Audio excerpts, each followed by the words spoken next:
Hello everyone, welcome back to WB Blacksmithing. Today we're going to work on some nail headers, kind of see how I make them throughout the video. I do have a couple videos working on them. One is just like from the distance, because I wanted to have a video out and show you guys what I was up to. And one, I think, is actually showing all the steps and stuff. I don't remember though, but I guess you'll kind of see throughout this video. It's not going to be very in-depth. Just going to be seeing if these dies here really help me out. Because these, since they don't have a lot of surface area, I have to be careful to not go too far. And they leave marks that I have to planish out by hand. And I'm going to see if I can mitigate that with these big flat dies. Instead of taking a heat or two hand hammering planishing, we'll see if I can take a heat and planish some with these flat dies here. So even if it's the same amount of time, it will be less energy. Okay guys, this is how this video will be structured. I do the first one, well I do them in steps since I'm doing multiple. The first one will be done sort of in real time, I guess you could say. I messed up my tongues a little bit. The first one will be done sort of in real time, and then the rest I'll do like sped up a lot. This video is not very long compared to the length that it could be if I didn't do it that way. So I just go ahead, knock the head up with the horn, with the nice roundness here. Doesn't make any cold shuts, which is what we don't want. I just go here, make a set down there where the edge of the head is, so that way there's no cold shuts there. I start doping this over a bit. And we're finding that after the hole's punched, which comes after the handle's forked out. And usually I don't even refine it too much with the hammer. I use the slack part of the belt grinder. With a nice shine here will make the bottoms of the heads a bit more smooth anyways, versus a hammer finish, forged finish. So now that this one is done, we'll do the rest of them to this part of the process, and then we'll go ahead and turn them all around, and we'll do all of the handles rough drawn out, and then continue on from there. Hopefully that makes sense. It will whenever you start to see it anyways.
Okay, might not look like much, and sorry if it's a little bit shaky.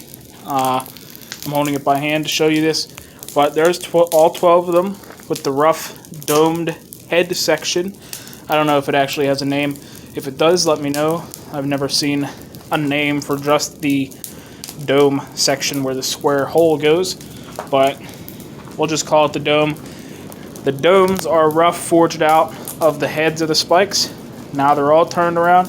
We're going to put the shank of the spike into the fire, and we'll rough draw them out. I have my combo dies in there, and you know, I'll do it like I normally do for that part.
Alright, here is the second step done.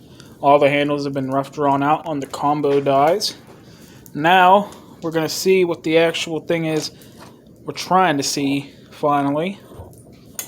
We're going to see if these help me planish those out, because you can see some marks, shallow divots, where the radius part of the combo dies were.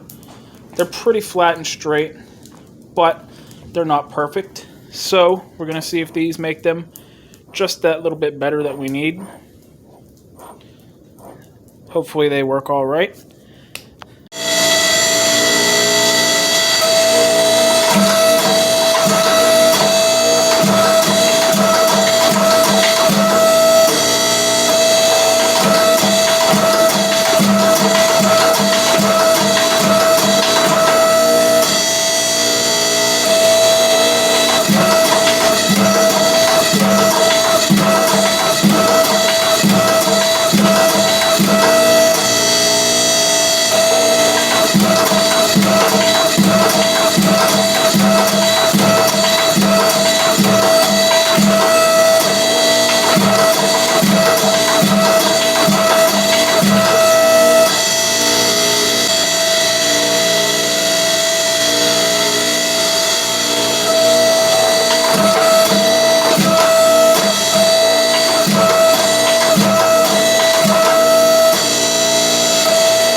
Alrighty guys, sorry again if it's a little bit shaky. I'm holding it by hand again to show you this. The surface finish actually is pretty nice from those flat dies. There it is. But yeah, I like it. It's basically the same as it would be if I hand hammered it, which I'm sure a lot of us expected that anyways. Definitely though, now that I've done it, this is how I'm going to do them. After the combo dies, I'll go to the flat dies. Okay guys, I'll do one real time like I did with the other steps, and then the rest sped up.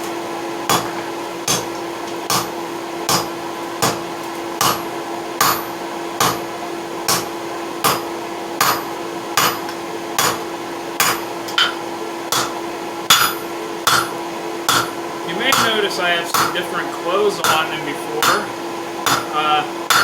You're slightly observant, if you will, anyways. I had a family emergency, so it's the next day now.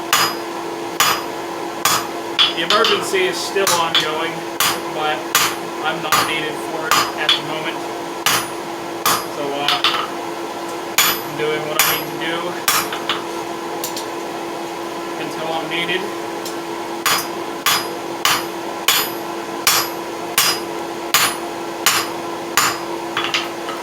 There's the first heat. I got it drawn out. Now I'll just put a point on it and bend it into a hook shape. Anyways, in case you're wondering, this is a 3.5 pound cross beam hammer that I forged a while ago. I eventually decided to keep it. I was keeping it in the storeroom as part of my stock of stuff, but I decided that it's mine. So now I'm refining this little piece off here that will become the hook.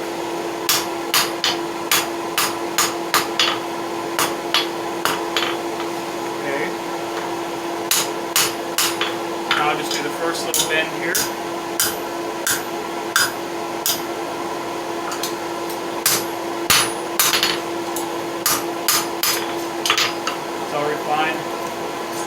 Ready to be bent into a hook, and I put a little scroll on the end.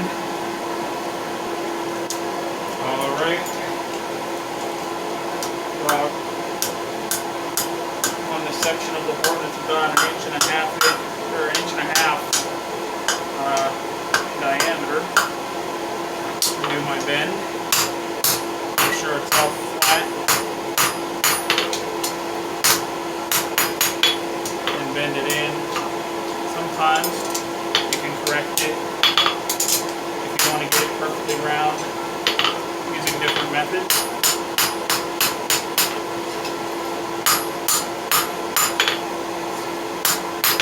So sometimes you stand it straight up and knock the loop from different angles, or whatever. This isn't a hook making video. There's many ways to fix any problems you might get. I'm starting the camera before pulling this steel out right now. That way I don't melt the tip of this in the coal forge. Then I won't have anything to scroll, and it will have to be straightened and fixed. The burnt part would have to be cut off. We don't want to do that. I honestly basically always use pliers for my little tiny scrolls like that. They work. I haven't taken the time to actually make myself a nice little set of scrolling tongs. I do make them quite often. I actually have a couple sets that I need to make right now, but neither of them will be for myself. I think a lot of people have that problem though.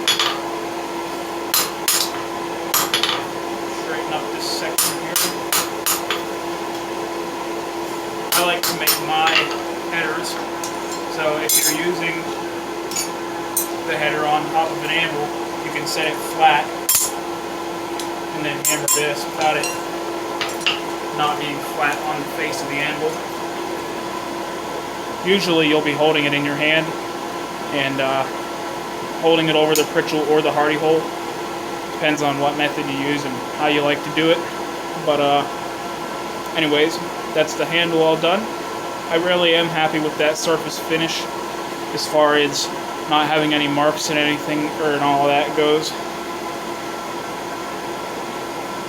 Now we'll just clean up the heads after we're done with all these hooks here.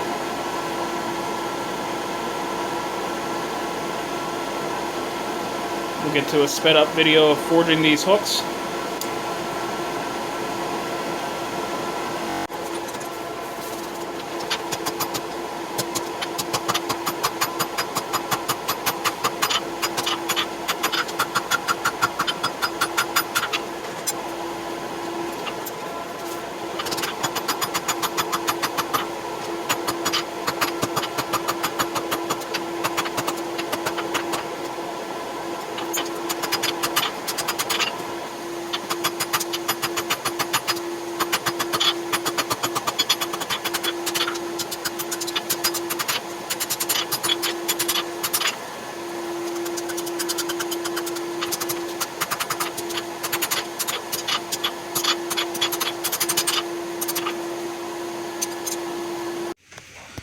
So I think this is going to be the final video clip of this video, guys. It's relatively simple what I did. Same exact thing I did to the one that's in real time.